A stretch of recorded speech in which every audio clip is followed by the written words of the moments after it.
नमस्ते बच्चों, class 7th और 8th आज हम कारक पढ़ेंगे। इसमें दोनों क्लास एक साथ ही पढ़ेंगे।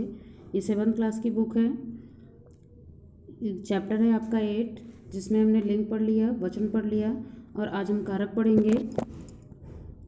कारक, और सबसे पहले हम इसमें देखेंगे, एग्जाम्पल दिया हुआ है। सबसे पहले यहाँ पे लिखा है संज्ञा तथा सर्वनाम।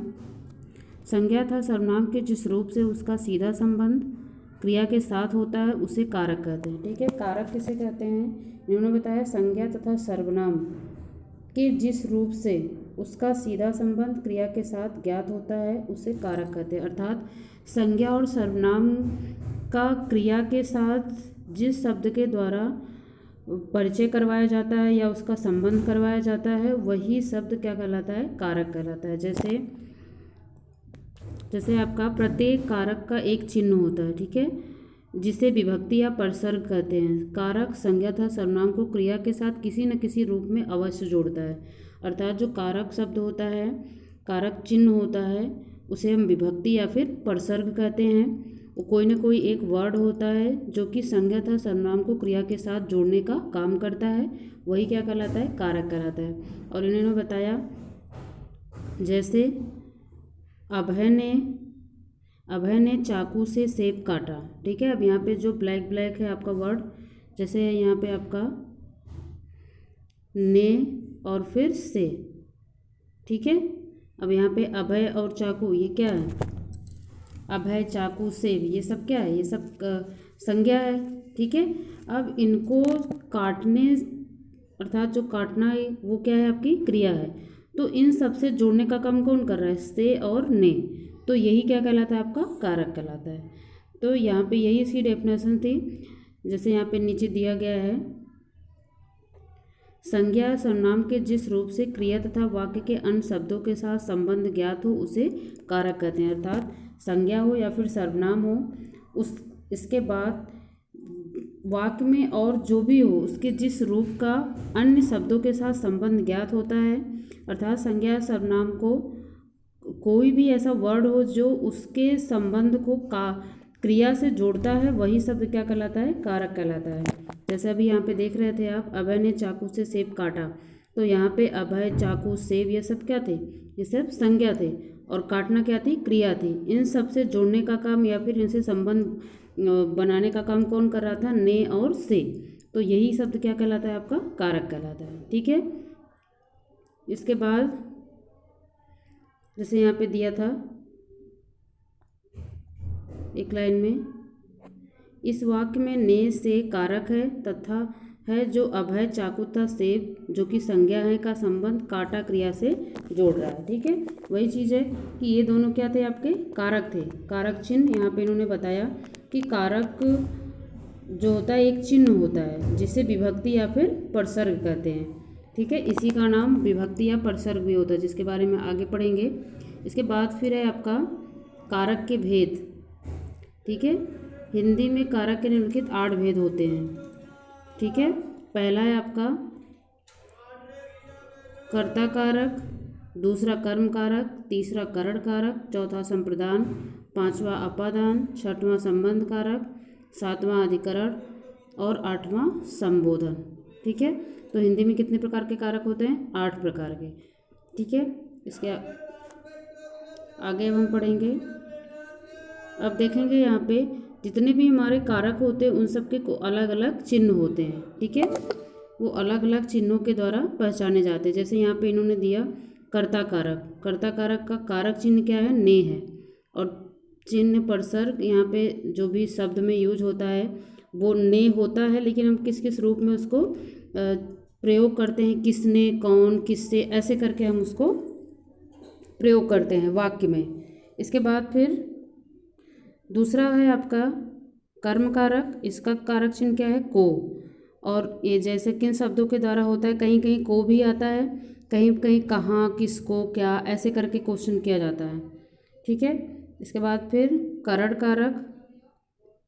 करण कारक इसका है से के द्वारा। ठीक है, फिर संप्रदान,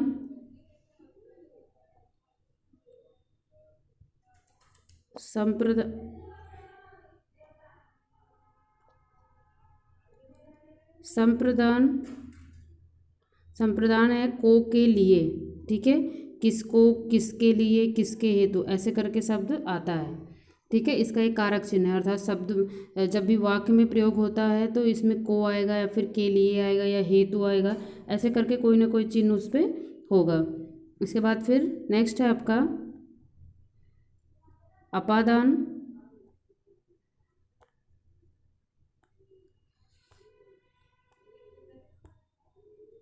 अपादान कारक है आपका अपादान से अलग होने के अर्थ में, ठीक है। अपादान कारक का क्या है, चिन्ह से होता है और उसका अर्थ क्या होता है, जैसे से तो आप यहाँ भी देख रहे हो, ठीक है, कारण कारक में भी से है, ठीक है, से के द्वारा, लेकिन यहाँ पे जो से है वो किस अर्थ में आएगा, अलग होने के अर्थ में आएगा। जैसे है यहाँ पेड़ से पत्ते गिर रहे हैं, पेड़ से यहाँ पे कारक चिन्ह आया, अब यहाँ पे क्या हो रहा है, पेड़ से पत्ता अलग हो रहा है, ठीक है। तो जब भी ये से आएगा तो वहाँ पे हमें ये अर्थ में समझ में आएगा, अर्थात उस वाक्य से हमें ये समझ में आएगा कि कोई चीज़ किसी चीज़ से अलग हो रही है, ठीक है। तो वो आपका क्या कहलाएगा, अपादान कारक। चिन्ह इसका भी से है और करण कारक का भी चिन्ह है, से है। तो इसके बारे में हम पूरा डिटेल में भी आगे पढ़ेंगे। इसके बाद फिर संबंध कारक है आपका। संबंध कारक का कारक चिन्ह है का, के, की, रा, रे, री, ठीक है। ये इसका कारक चिन्ह है, का, के, की करके आता है, संबंध बताता है। इसके बाद फिर नेक्स्ट है आपका अधिकरण। इसका है में, पर, ठीक है। कोई चीज़ किसी चीज़ पे आधारित होती है, अधिकरण का मतलब है कि किसी चीज़ का आधार। तो इसका कारक चिन्ह क्या होता है, में और पर। में और पर जहाँ पे लगता है आपको ये चिन्ह लगा होगा वाक्य में, तो कौन सा कारक होगा वहाँ पे, अधिकरण कारक होगा।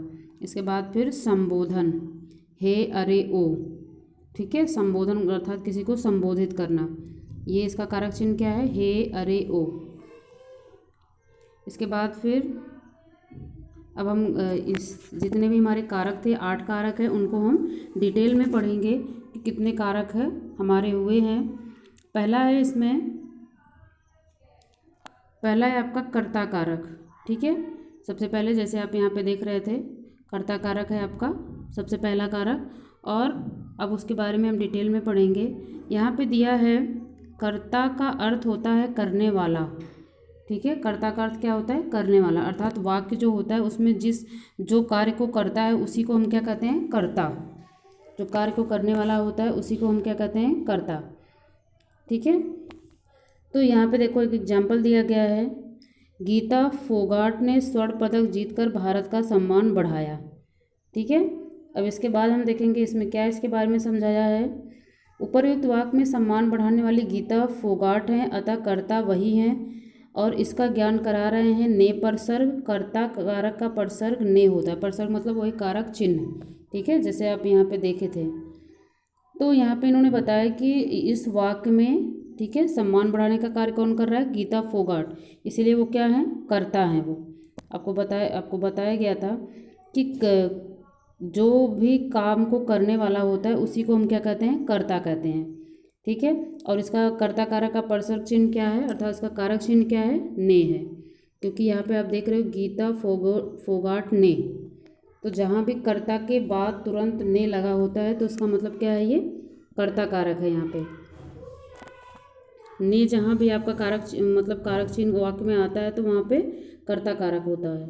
इसके बाद फिर यहाँ पे डेफिनेशन दी गई है, शब्द के जिस रूप से क्रिया के करने वाले का बोध हो उसे हम कर्ता कारक कहते हैं, अर्थात जो भी आपका वाक्य होता है उसमें क्रिया को करने वाला जो होता है वही क्या कहलाता है, आपका कर्ता कारक कहलाता है, ठीक है। इसके बाद फिर यहाँ पे एक चीज़ इन्होंने ये दे रखा है कि ऐसी स्थिति में, अर्थात यहाँ पे इन्होंने बताया कि उपरोक्त वाक्य में ने परसर्ग है परंतु कई बार कर्ता कारक के साथ ने परसर्ग का प्रयोग नहीं होता है। जैसे यहाँ पे इन्होंने बताया गरिमा ने मधुर गीत गाया, किसान ने छड़ी से सांप मारा। तो कभी कभी ऐसा होता है कि कर्ता मतलब कि वाक्य में ने नहीं आता है, कभी कभी ने आता भी नहीं है। तो ऐसी स्थिति में इन्होंने बताया कि ऐसी स्थिति में कौन, किससे तथा किसने प्रश्नों के उत्तर देने वाले शब्दों के आधार पर कर्ता कारक की पहचान की जाती है। अर्थात यहाँ पे जैसे आप एक बार देखो एग्जाम्पल, यहाँ है आपका नीरा बाजार जा रही है, तो हम अब क्या है इसमें नीरा बाजार जा रही है, आपका एक वाक्य दिया, अब इसमें ने नहीं आया है, ठीक है, लेकिन ये कर्ता कारक है। नीरा बाजार जा रही है, इसमें काम करने वाला कौन है? कर्ता है, नीरा है, ठीक है, वही करता है, लेकिन उसके बाद ने नहीं आया है। अब आपको पूछा जाएगा कि इसमें कौन सा कारक है, तो कारक चिन्ह तो है ही नहीं, फिर आप कैसे पहचान करोगे कि कौन सा कारक है इसमें, ठीक है, क्योंकि इस जितने भी हमारे ये कारक होते हैं इनकी पहचान हम कैसे करते हैं? इनके चिन्हों के द्वारा करते हैं, क्योंकि आपने इनके चिन्हों के बारे में भी पढ़ा था यहाँ पे। कर्ता का ने है, कर्म का को है, करण का से के द्वारा है। लेकिन जब वाक्य में ऐसी स्थिति रहती है जहाँ पे, जैसे यहाँ पे नीरा बाजार जा रही है, यहाँ पे कोई कारक चिन्ह नहीं है, तो फिर क्या करोगे आप? ऐसी स्थिति में इन्होंने यही बताया कि कौन, किससे तथा किसने करके हमें क्वेश्चन करना होगा। किससे? क्रिया से। जैसे यहाँ पे देखो, यहाँ पे क्वेश्चन किया गया, कौन बाजार जा रही है, ठीक है, यहाँ पे हमें क्वेश्चन करना है तो हम किससे करेंगे? क्रिया से करेंगे, ठीक है। कौन बाजार जा रही है, तो यहाँ पे आंसर में क्या आएगा? नीरा, ठीक है। तो क्या हो गया? ये कर्ता कारक हो गया। अर्थात कर्ता कारक की पहचान करने के लिए हमें क्रिया से कौन, किससे तथा किसने करके क्वेश्चन करना होगा। आंसर में जो आएगा वही हमारा क्या होगा? कर्ता कारक। तो हमें पहचान हो जाएगी कि इसमें कर्ता कारक है। इसके बाद फिर दूसरा भी एग्जाम्पल है, घर का सारा काम सीमा द्वारा किया गया। फिर हम क्वेश्चन करेंगे, किसने घर का सारा काम किया, ठीक है। वाक्य के ऊपर डिपेंड होता है कि उसमें कौन लगाना है, किससे लगाना है या फिर किसने लगाना है। तो यहाँ पे आंसर में क्या आएगा? घर का सारा काम किसने किया, तो यहाँ पे क्या हो गया? सीमा। तो आंसर में हमारा आ गया सीमा, इसका मतलब यहाँ पे कर्ता कारक है, ठीक है।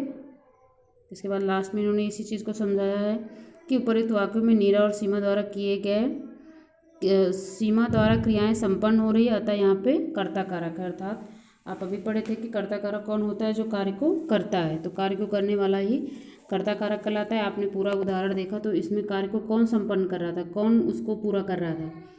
जो नीरा और सीमा, तो इसलिए यहाँ पे कर्ता कारक है, ठीक है। आज के लिए इतना ही, धन्यवाद।